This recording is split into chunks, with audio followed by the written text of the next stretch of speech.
선교팀이 비시디아 안디옥에 도착했습니다. 그리고 안식일 날 회당에 들어가죠. 그리고 그 회당에 있었던 회당장들이 바울 일행을 향해서 권유를 합니다. 전할 말씀이 있으십니까? 라고 요청을 하지요. 그래서 바울의 설교가 시작이 됩니다. 바울이 전한 이 메시지는 그 이전에 스데반 집사가 순교 직전에 유대인들에게 전하였던 내용과 유사한 부분이 많이 있습니다. 당시 바울은 스데반 집사가 순교당할 때 주요 종사자였지요.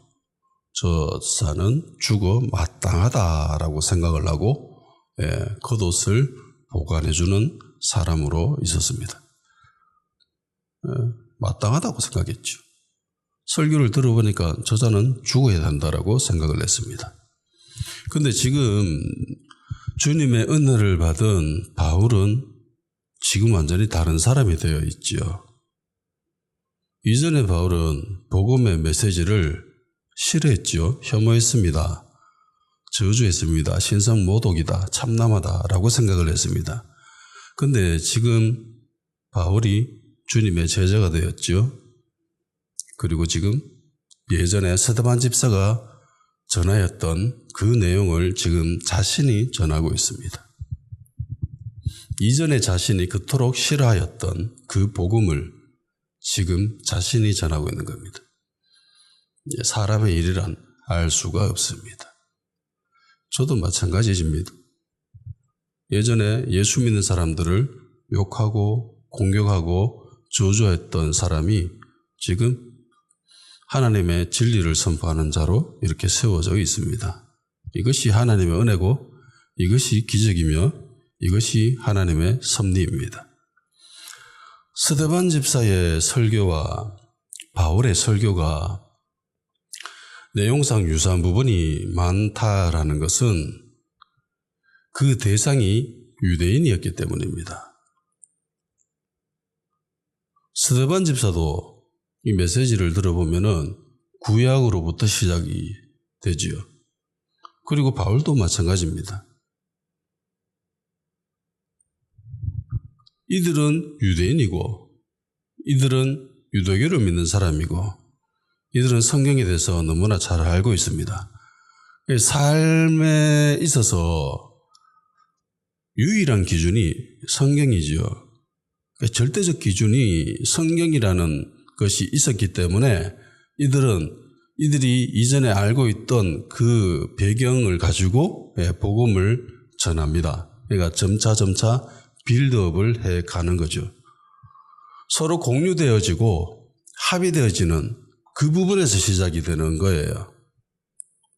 무턱대고 배경 지식도 아무것도 없는 데서 무턱대고 가가지고 예수 천국 불신 지옥이라고 이야기하지 않았다라는 겁니다.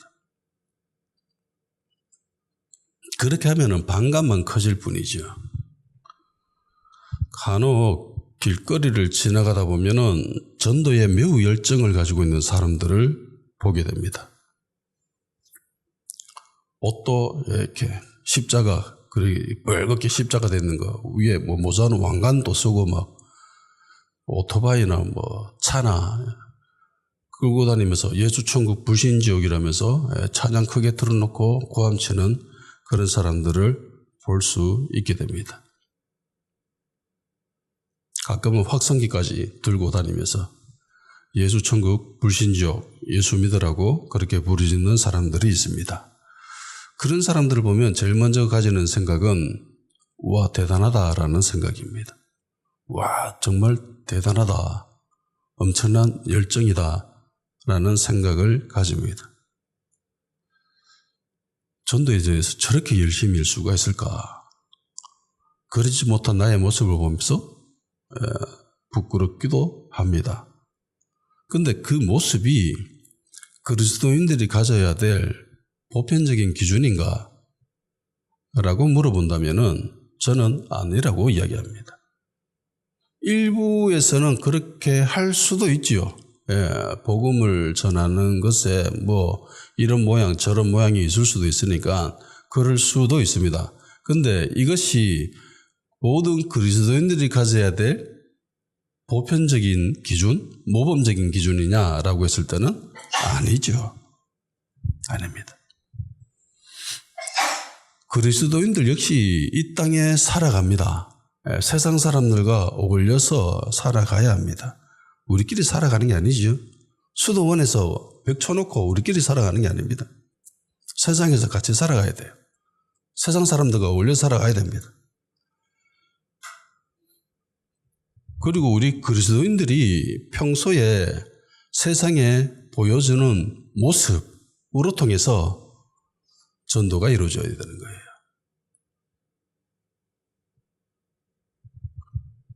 이것이 주님을 세상에 보여주는 방식입니다. 말로서 전도할 수 있죠. 그렇게 할 수 있습니다. 근데 우리가 사도들처럼 떠돌아다니는 사람들이 아니잖아요. 한 곳에 정착해서 그렇게 삶을 영위해야 됩니다. 이런 사람들에게 있어서는 말이 아니라 행동으로 예수님을 드러내야 됩니다. 만일 예수 믿는 모든 사람들이 이 시대 사도들처럼 떠돌아다닌다면은 말을 해야죠. 전도해야 됩니다. 그런 방식으로. 근데 우리가 그렇게 살고 있지 않잖아요? 우리가 만나는 사람들이 매일 새로운 사람들이 아니잖아요? 그래서 나의 말이 아니라 나의 행동, 나의 모습으로 예수를 드러내야 됩니다. 그리고 그들과 같이 공유하면서 그들과 함께 울고 그들과 함께 웃고 공감하면서 공유하면서 그렇게 예수님을 드러내야 됩니다.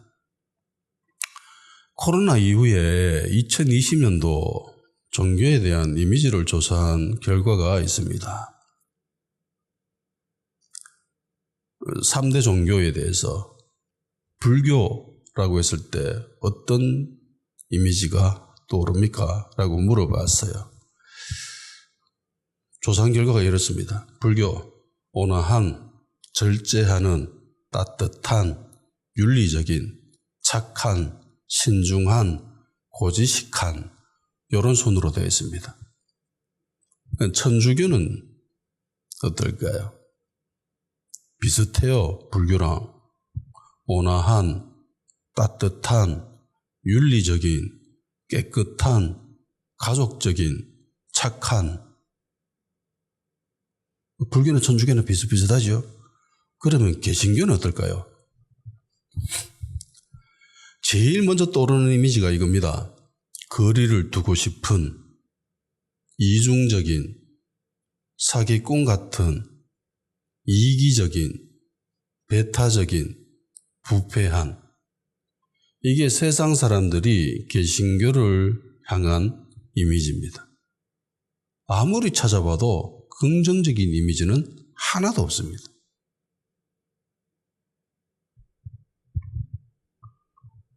그래서 또 물어봤습니다. 종교의 문제점이 뭡니까? 라고 물어보니까 부정부패, 집단 이기주의, 바람직하지 않은 생활, 정치적 개입이 많아짐, 이런 순으로 되어 있습니다. 만일 지금 조사해보면 상황은 더 악화됐을 거예요. 작년 12월 달에 나온 조사입니다. 여론조사거든요. 역시 비관적입니다. 요거는 계엄령 이전에 조사한 것이에요. 3대 종교 중에서 가장 호감도가 낮습니다. 점수예요. 불교 51.3, 천주교 48.6, 개신교 35.6 점수가 가장 낮습니다. 질문지 이렇게 되어 있습니다. 불교하면 떠오르는 이미지나 느낌이 어떠합니까? 천주교라고 하면은 떠오르는 이미지, 느낌이 어떠합니까?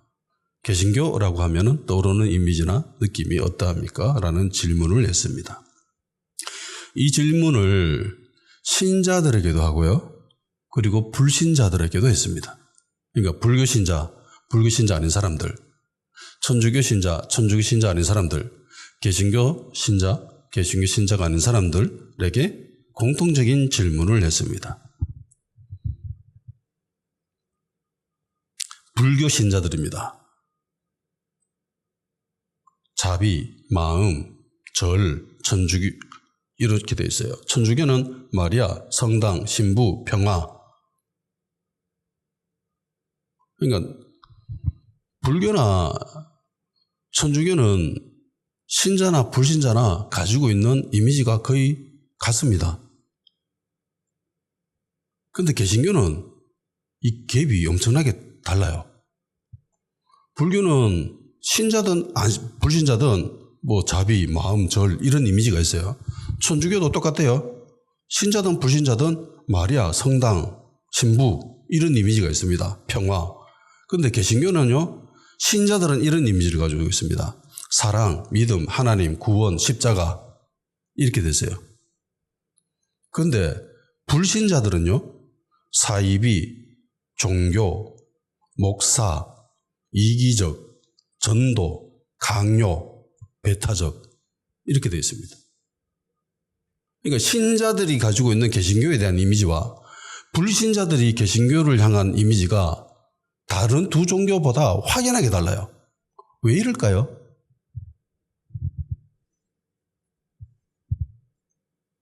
왜 이런 일들이 일어났다고 생각을 하십니까? 세상 사람들이 잘못해서? 아니죠. 세상 사람들은 그냥 보여지는 대로 판단합니다.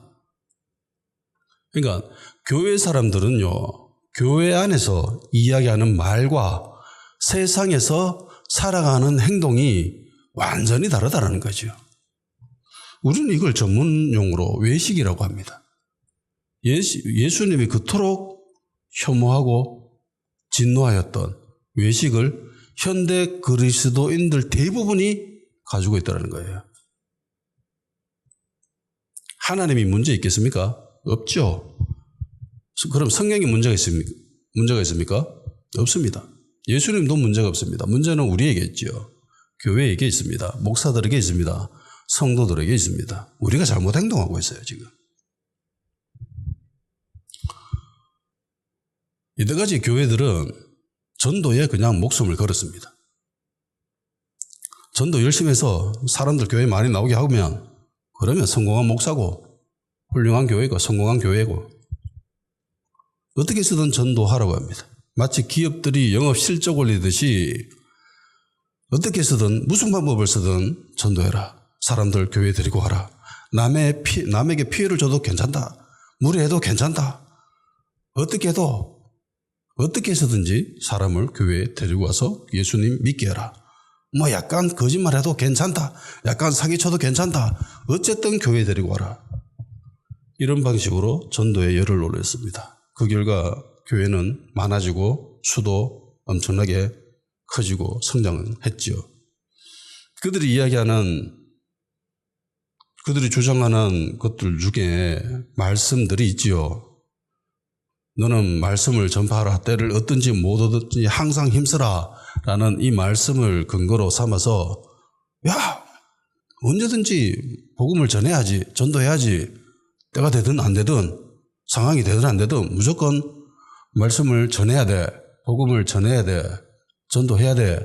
라고 이야기를 합니다.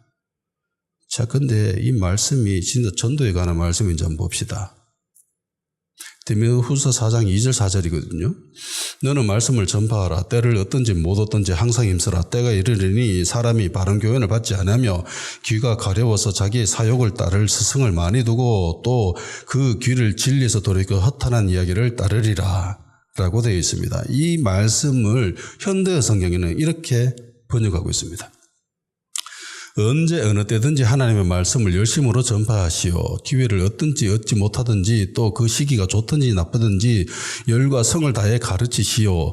신도들의 허물을 바로잡고 책망하여야 할 때는 책망을 하시오. 옳은 일을 행하도록 격려하고 꾸준히 하나님의 말씀을 키우시오. 사람들이 진리를 들으려 하기보다는 오직 자신의 비위에 맞는 말을 하는 교사들을 찾아다니는 때가 올 것입니다. 그들은 성경을 가르치는 것을 들으려 하지 않고 잘못된 길로 인도하는 세상의 꼬리를 살랑살랑 흔들며 따라갑니다. 라고 되어 있습니다. 자, 이 말씀이 전도에 관한 말씀이에요.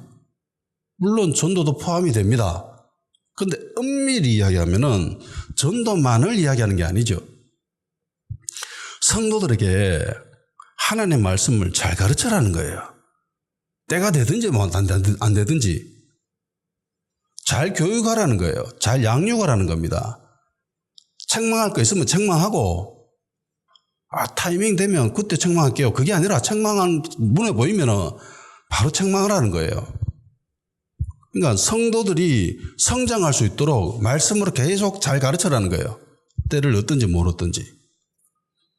그리고 내가 저는 거짓 선지자가 나타나서 많은 사람들 미혹시킨다는 그 주님의 말씀처럼 사람들이 진리는 안 듣고 지 마음에 맞는 거, 자기 비위에 맞는 거, 자기가 듣고 싶은 거 그거 쫓아서 사람들이 살아간다라는 거죠.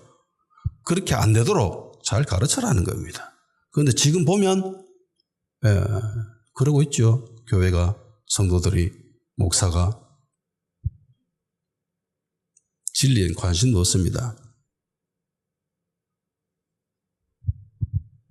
이 땅의 정의와 공의에는 전혀 관심이 없습니다.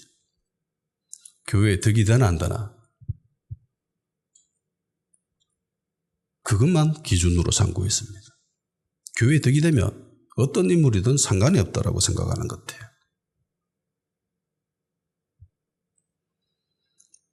책망하고 질책하면 교회를 떠날까 봐 제대로 말씀을 가르치지 않지요. 책망하지 않습니다. 훈계하지도 않습니다. 그저 사람들이 듣고 싶은 말을 전할 뿐이지요.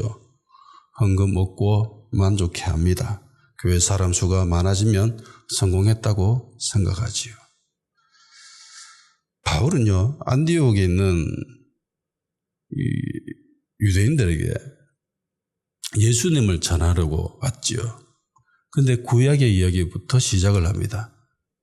그러니까 같이 느낄 수 있는 접점을 찾은 거예요. 그래서 이스라엘이 하나님을 택한 게 아니라 하나님이 먼저 이스라엘을 택했다라고 그렇게 말씀을 합니다. 하나님의 주권이죠. 역사의 주권자, 주체자이십니다.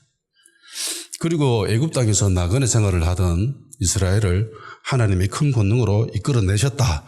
광야에서 40년 동안 이스라엘이 하는 그 소행들을 참으셨다. 이스라엘이 40년 동안 광야 생활을 하는 것을 함축적으로 표현을 합니다. 하나님이 참으셨다. 너희들이 광야 생활하면서 정말 이상한 짓 많이 하고 죄도 많이 짓고 뻘짓거리도 많이 했는데 하나님이 참으셨다. 그랬다. 그렇죠? 예. 광야에서 이스라엘은 하나님께 많은 잘못을 했습니다. 하나님이 참지 않으셨으면 이스라엘은 존재하지 않지요. 금송아지 사건만 봐도 그렇지요. 금송아지 사건이 벌어졌을 때에 하나님은 다 없애버리겠다고 하시죠. 모세로부터 새로 시작하겠다라고 했습니다. 그때 모세가 바짝 엎드리죠. 나를 죽일지언정 이들을 용서해 주십시오 라고 간절히 하나님께 구했습니다. 그래서 하나님이 참으시죠. 그래서 가나안 땅에 들어갑니다. 사무엘 때까지 사사로 통해서 이스라엘을 통치하셨습니다. 그런데 이스라엘이 왕을 요구하죠. 그래서 사울이라는 왕이 세워집니다. 그런데 이스라엘이 왕을 요구한 것은 하나님의 뜻입니까? 아니죠. 백성들의 뜻이었습니다. 백성들이 하도 요구하니까 하나님이 허락해 준 거죠. 사무엘상 8장 4절에서 7절입니다. 이스라엘 모든 장로가 모여 라마에 있는 사무엘에게 나가서 그에게 이르되 보소서 당신은 늙고 당신의 아들들은 당신의 행위를 따르지 아니하니 모든 나라와 같이 우리에게 왕을 세워 우리를 다스리게 하소서 한지라. 우리에게 왕을 줘 우리를 다스리게 하라 했을 때에 사무엘이 그것을 기뻐하지 아니하여 여호와께 기도하며 여호와께서 사무엘에게 이르시되 백성이 네게 한 말을 다 들으라. 이는 그들이 너를 버리면 아니요 나를 버려 자기들의 왕이 되지 못하게 함이니라. 사무엘이 싫어하죠. 안 좋아합니다. 그래서 하나님께 기도합니다. 제가 이렇게 안 좋은데 하나님 이거 어떻게 해야 될까요? 사무엘은 하나님의 마음을 아는 사람이죠. 그래서 하나님 역시 이걸 기뻐하지 않지요. 근데 들어줘라 라고 하죠. 하나님 이렇게 얘기하십니다.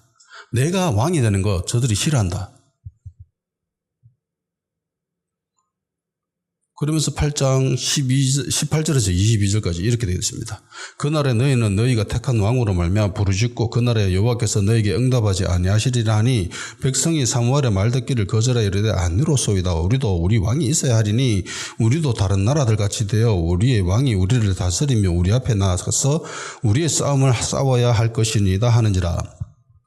사무엘이 백성의 말을 다 듣고 여호와께 아뢰매 여호와께서 사무엘에게 이르시되 그들의 말을 들어 왕을 세우라 하시니 사무엘이 이스라엘 사람들에게 이르되 너희는 각기 성읍으로 돌아가라 하니라. 그리고 사울이 세워지지요. 왕 세우면 너희들 힘들어 고달파. 너희들 왕 때문에 정말 많은 세금 뛸 거야. 전쟁에 끌려 나가야 되고 그래도 괜찮다라고 하죠. 그래도 우리에게 왕이 필요합니다. 그래서 하나님이 들어줘라. 자, 여기서 우리가 알아야 될 굉장히 중요한 진리가 등장합니다. 기도 응답이 되었죠. 이스라엘이 왕을 요구합니다. 그런데 그 왕이 세워지는 것은 하나님이 원하시는 게 아니죠. 하나님이 기뻐하시는 것도 아닙니다. 그런데 응답이 되었습니까? 안 되었습니까? 응답이 되었지요. 그래서 많은 사람들은 착각합니다. 기도 응답이 되면 하나님의 뜻인갑다 라고 생각을 합니다. 아닙니다. 전혀 아닙니다. 별 상관이 없어요.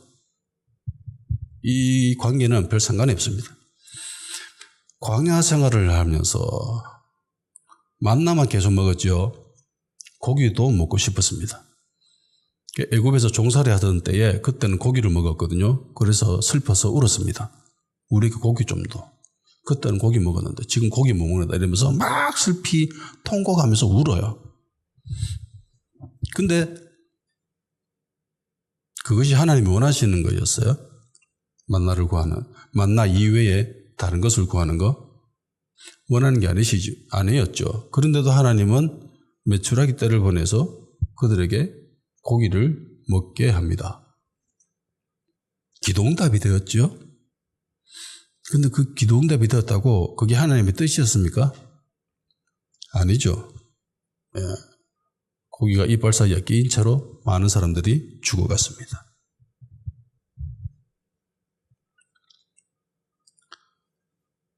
기도응답이 되었다고 하나님이 내 편이다 라고 생각한다면 착각입니다.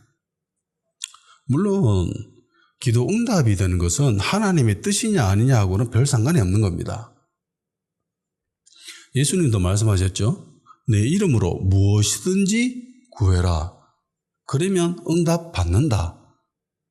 내가 하나님으로부터 응답 받게 해줄게 라고 말씀하십니다. 너희가 내 이름으로 무엇을 구하든지 내가 행하리니 이는 아버지로 하여금 아들로 말미암아 영광을 받으시게 하려 함이라. 요한복음 14장 13절이죠. 그러니까 기도 응답은 이것이 하나님의 뜻인가 아닌가 라는 질문을 하는 것이 어리석은 겁니다. 무엇이든지 구하면 됩니다. 내 이름으로 무엇이든지 내게 구하면 내가 행하리라. 15장 16절 너희가 나를 택한 것이 아니오 내가 너희를 택하여 세웠나니 이는 너희로 가서 열매를 맺게 하고 또 너희 열매가 항상 있게 하여 내 이름으로 아버지께 무엇을 구하든지 다 받게 하려 함이라. 그러니까 무엇을 구하든지 무엇이든지 예수님 이름으로 구하면 우리는 응답 받습니다. 그것이 하나님의 뜻이든 하나님의 뜻이 아니든.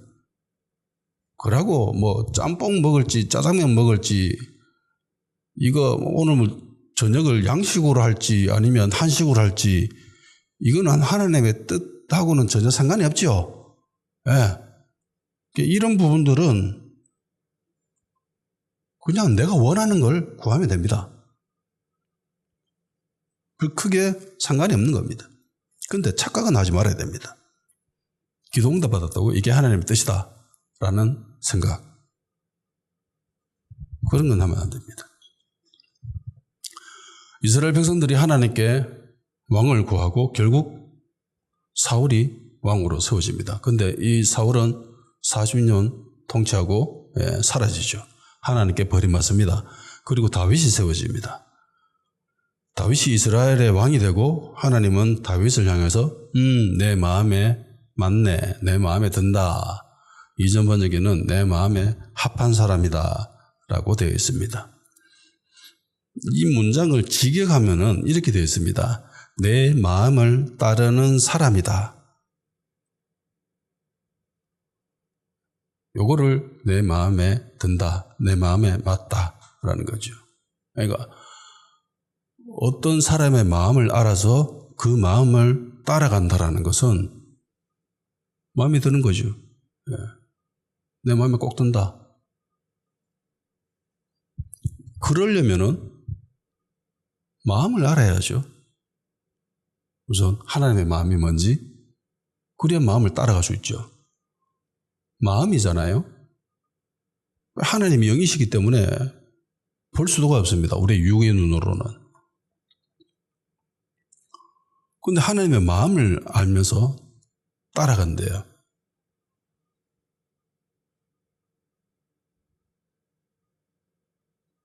하나님의 마음에 맞는 사람은 어떤 사람인가? 죄가 없는 사람일까요? 어찌 보면 다윗이 범한 죄는 사울이 범한 죄보다 더 크다라고 생각하는 사람들도 있을 수 있습니다. 간음하고 살인교사에서 정말 충신이었던 자기 부하를 죽여버리죠. 살인교사였습니다. 그러니까 하나님 마음에 드는 사람은 죄를 짓는 사람, 죄를 안 짓는 사람, 이 기준이 아닙니다. 인간은 모두 죄를 짓지요. 다윗도 죄를 지었고 사울도 죄를 지었습니다. 그런데 결정적인 차이는 죄를 짓고 난 이후의 모습입니다. 사울은 자기의 죄가 드러났음에도 불구하고 회개하려 하는 모습은 전혀 볼 수가 없습니다. 내가 잘못하더라 했는데 그래도 길가에 가가지고 나를 위해서, 내 체면을 위해서 같이 좀 예배드려줘 라고 사무엘에게 요청하죠. 회개하지 않습니다. 반면에 다윗은 죄가 드러났을 때에 회개합니다. 금식하면서 회개합니다. 제가 잘못했습니다 라고. 그리고 또 하나의 차이점은 다윗은 매사에 하나님께 물어봅니다. 전쟁하러 갈 때 올라가야 될까요? 내 손에 붙여주십니까? 라고 늘 하나님께 질문하죠. 그러니까 다윗은 삶의 중심이 자신이 아닙니다. 죄를 지을 때 잠깐 자신이 중심이 세워지죠. 그러나 그것이 드러났을 때에 회개하고 다시 하나님을 중심으로 세워놓습니다. 시편에 기록된 다윗의 시들을 읽어봐도 너무나 잘합니다. 그러니까 다윗은 하나님이 보실 때에 너무 마음에 드는 거죠. 다윗은 하나님을 사랑했습니다. 하나님의 마음을 아는 자라야 하나님의 마음을 마음에 들 수가 있고, 하나님의 어떤 사람의 마음을 안다라는 것은 그 사람을 사랑해야만 가능합니다. 그 사람이 무엇을 좋아하고 무엇을 싫어하는지 알아야죠. 사랑하는 연인 사이입니다. 수년간 연인 사이로 지냈음에도 상대방이 어떤 음식에 알러지가 있는지, 그리고 또 전혀 모른 채 알러지가 있는 그런 음식점에 밥을 먹으러 간다 라고 한다면은 잘못된 거죠. 그 정도는 알아야죠. 다윗은 하나님을 사랑했습니다. 구약에서 다윗만큼 하나님을 사랑한 사람도 없었을 거예요. 하나님을 사랑한다는 것은 그 마음을 안다라는 거거든요. 그렇기에 하나님은 다윗이 마음에 들었습니다. 다윗을 좋아하셨어요. 그리고 하나님은 다윗을 마음에 드는 것으로 만족하지 않지요. 너 내 마음에 드네? 됐어. 이렇게 하지 않았다는 겁니다. 너 내 마음에 드네? 그러면 내가 뭔가 맡길게 라고 말씀하십니다. 더 크고 위대한 일을 맡기십니다. 하나님의 마음에 드는 사람은 결국 하나님의 뜻을 이루는 사람이 돼요. 22절에 되어 있지요. 이새의 아들 다윗을 만나니 내 마음에 맞는 사람이라 내 뜻을 다 이루리라 하시더니. 그러니까 하나님의 마음에 드는 사람들은 하나님의 뜻을 이루는 사람들입니다. 하나님의 마음을 아는 사람이란 것은 하나님을 사랑하는 사람이라는 뜻입니다. 결국 하나님의 모든 뜻을 이루는 사람이 등장하죠. 바로 예수님입니다. 다윗의 후손으로 오셔서 예수님은 하나님의 뜻을 다 이루시죠. 요한복음 19장 40절 예수께서 신포도주를 받으신 후에 이르시되 다 이루었다 하시고 머리를 숙이니 영원히 떠나가시니라. 예수님만큼 하나님의 마음을 잘 아는 사람이 있었을까요? 없죠. 예수님만큼 하나님을 사랑한 사람이 있었을까요? 없습니다. 하나님을 사랑하기 때문에 하나님의 마음을 알 수 있었던 거고, 하나님의 마음을 알았기 때문에 하나님을 따라갈 수 있는 거고, 그렇기에 하나님의 뜻을 이룰 수가 있습니다. 근데 바울은 예수님을 언급하면서 또 하나의 사람을 이야기합니다. 세례 요한이죠.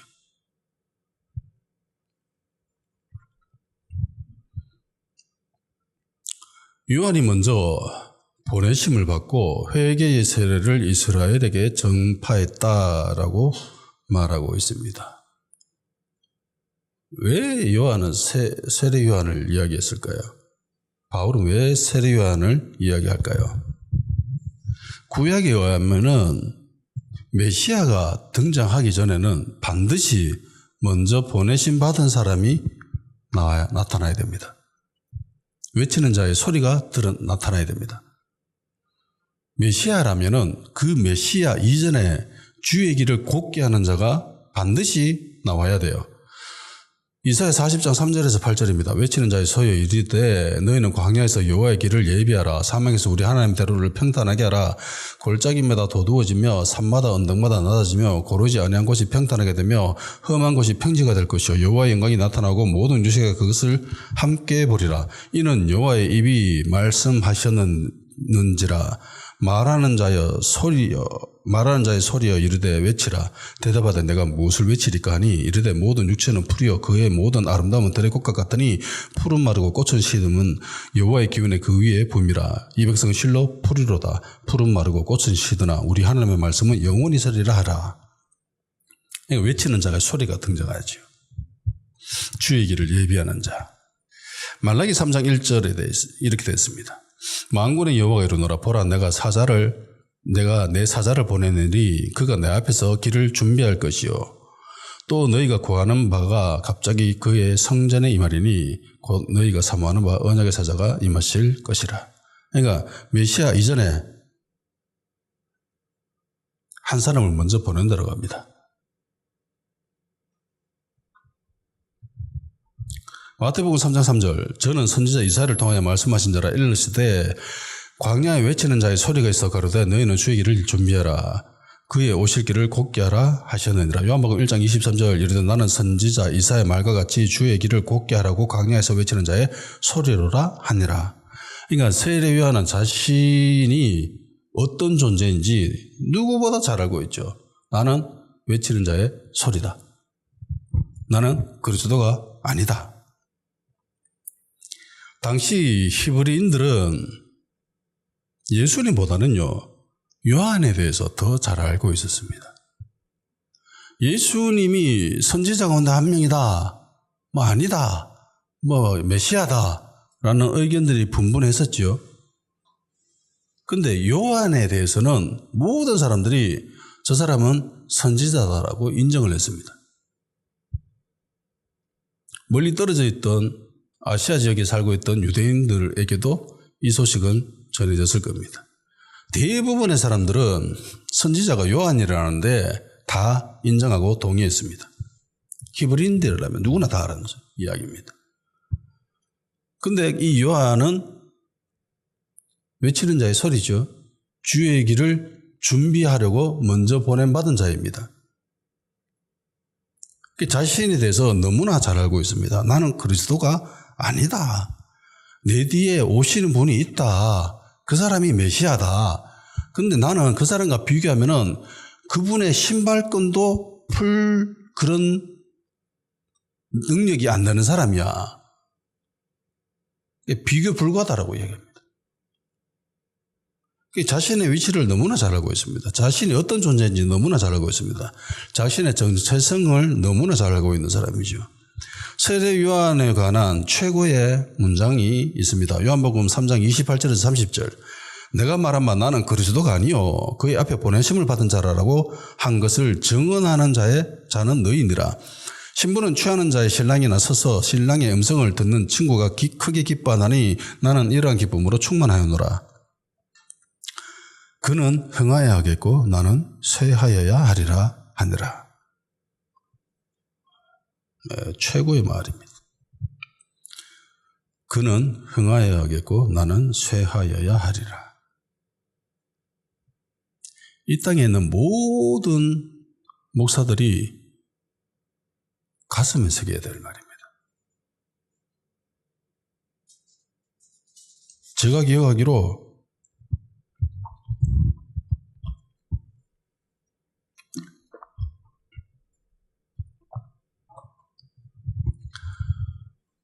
주의 길을 걸어가겠다라고 결정하고 다짐하고 제일 먼저 마음에 새긴 말씀이 이 말씀입니다. 예수님은 흥하여야 하고 나는 쇠하여야 한다. 그런데 오늘날 예수님보다 흥하려고 하는 목사들이 얼마나 많습니까? 예수님보다 더 커지려고 하는 교회가 얼마나 많습니까? 목사는 예수님을 위해서 죽어야 합니다. 교회도 마찬가지입니다. 교회는 예수님을 위해서 죽어야 합니다. 성도도 마찬가지입니다. 예수님을 위해서 죽어야 합니다.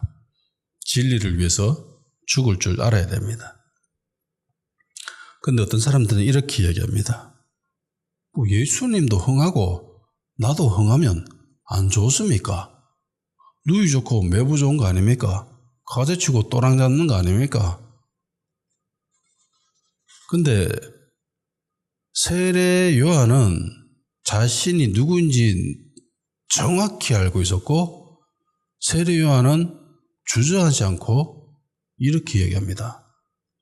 나는 쇠해야 한다. 그래야 한다. 예수님은 위대해지고 커져야 되고 나는 그러면 안 된다라고 됩니다.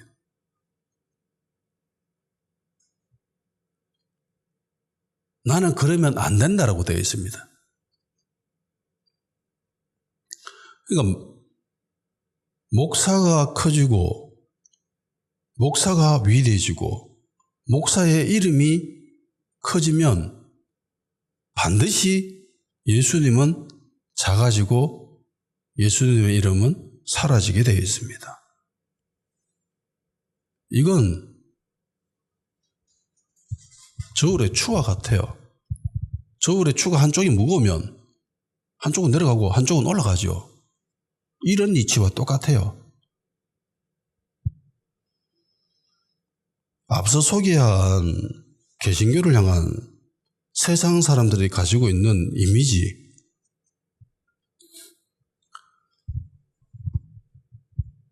여기 이렇게 되어 있죠. 제일 먼저 불신자들이, 세상 사람들이 교회를 향해서 가지고 있는 이미지는요, 사이비입니다. 사이비가 제일 커요. 퍼센티지가. 이거 계엄령이 터지기 전에 조사한 거거든요. 지금 더 커졌겠죠? 네. 그 다음이 종교입니다. 그 다음이 목사입니다. 그 다음이 전도입니다. 그 다음은 계독입니다. 그 다음은 이기주의입니다. 수십 단어가 포함되어 있거든요. 그래서 주의 깊게 살펴봤어요. 아주 세밀하게 조사해 봤습니다. 예수 그리스도라는 단어는 없어요.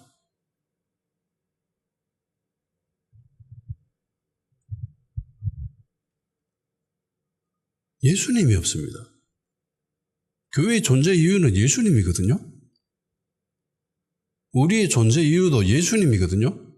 근데 세상 사람들은 교회의 모습을 보면서, 성도들의 모습을 보면서 예수라는 단어를 전혀 생각을 안 합니다. 왜 그럴까요? 안 보이니까요. 그렇게 행동을 안 하니까요. 근데 웃기잖아요. 안디옥 교회는 세상 사람들이 예수 믿는 사람들을 보고 자들은 그리스도인이네, 예수님을 믿는 사람들이네, 예수 사람이네 라고 이야기했습니다. 그러니까 우리말로 하면은 예수쟁이죠. 자들은 예수쟁이야. 근데 현대 대한민국 교회의 모습은 그 어디에도 예수님이 없습니다. 그 어디에도 그리스도가 없습니다. 목사가 차지하고 있습니다. 개신교라고 하면 가장 먼저 떠오르는 게 뭡니까? 라고 하면은 사람들은 제일 먼저 사이비, 그 다음에 목사. 잘못된 게 아니에요, 이거야. 왜 이런 결과가 나타났을까요? 뻔하죠. 우리가 그래 보여줬으니까. 교회가 그렇게 보여줬고, 성도들이 그렇게 보여줬고, 보여준 시간의 흔적이 이겁니다. 우리가 모습을 보여준 결과값이 이거예요. 개신교 하면은 그들은 사이비를 떠올리고, 종교를 떠올리고, 목사를 떠올리고, 전도를 떠올리고, 계독을 떠올리고, 이기주의를 떠올립니다. 그 어디에도 예수님은 없고요. 그들이 가진 이미지는 다 부정적인 것으로 덮여져 있습니다.